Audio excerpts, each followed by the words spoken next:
You're fine.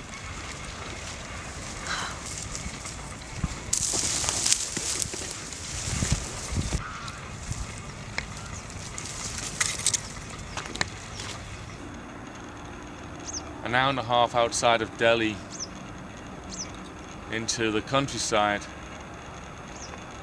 hoping to hear some beautiful birdsong and get some really big expanses of sound, with sound traveling over quite wide distances, left to right, forward, behind.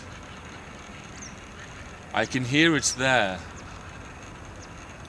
There's definitely a big soundscape there, but I can't hear the details of it because of that horrible road, maybe a kilometer or a kilometer and a half straight in front of me now. The whine of the truck engines in high gear just obliterates all the detail. And of course, given what I just said, moaning about not being able to escape from the road noise, I have to remind myself of my own hypocrisy when I speak of this, because of course we drove down here on exactly the road that's disturbing me now. We drove down in a car at high speed early in the morning. As always, there was some honking involved. Our driver was quite respectful, generally using his lights while it was still dark, but there was some honking involved, and of course that will have disturbed the sleep of some people around us. People sleep close to the roads here. The poorer the people are, the more exposed to the noise pollution they are. The very poorest, of course, sleep on the street. So I'm aware of my hypocrisy in bemoaning the traffic noise, but all the same, I can't help feel quite disappointed and disturbed that there's no escape.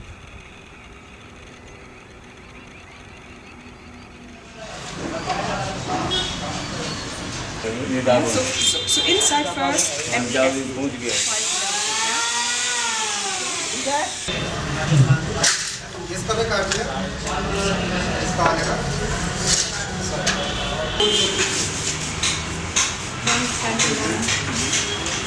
and then this inside measurement 180 is, what did we say, 118 point, yeah?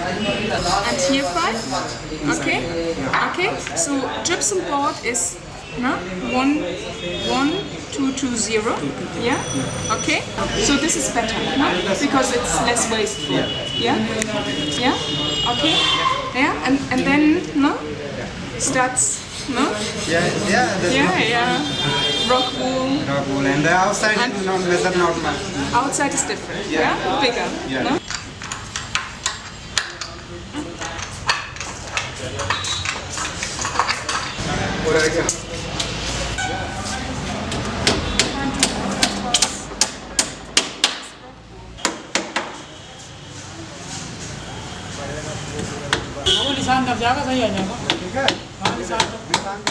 So this is the mNAP, the Mobile Noise Abatement Pod. You can see it behind me. We call the project Space to Hear.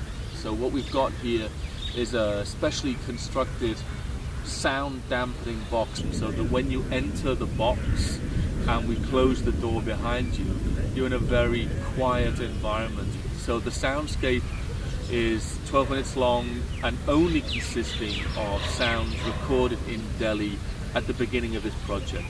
Now we've been here 2 weeks and we've just come to the end.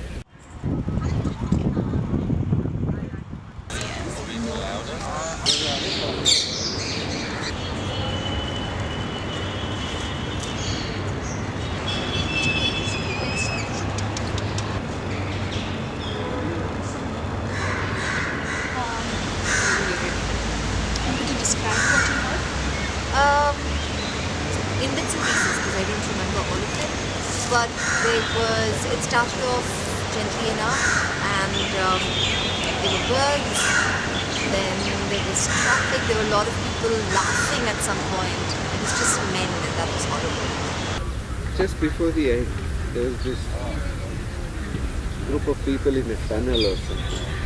That was quite, as I said, it was unbearable from the sound quality point of view, but also all the associations that it brought up of bullies. And do you know why people honk? I think people don't wise when they get arguments. Really. And specifically with that, because you have that power over a certain sound which you think is going to let you pass. You keep doing it, and I think some people just do it out of boredom because they don't know what else to do in the car while driving. Do you feel that the environment, sort of the sound environment around you affects your behavior? Definitely. In what way? It does make you, the frustration can be seen, it gives you road rage, it gives you kind of like these pits that you throw around, or it just makes you a little more prone to getting fight ready, it just makes you a little irritable. And if everyone were to stop honking for a day, how would that be? Oh, that would be very weird. I would for surely think I'm not in my own space. I would feel displaced for a bit. I just recently started driving and I never thought I would be one of those who honk. But if I have to save my life as well as the person next to me, I have to honk because they're just like, whoa, whoop. You don't have a choice. And if you were to think of your ideal city in terms of sound, what would that be like? Not too quiet. That's my ideal city. Not too quiet, but not like abrupt, not large mechanical sounds that come out of nowhere.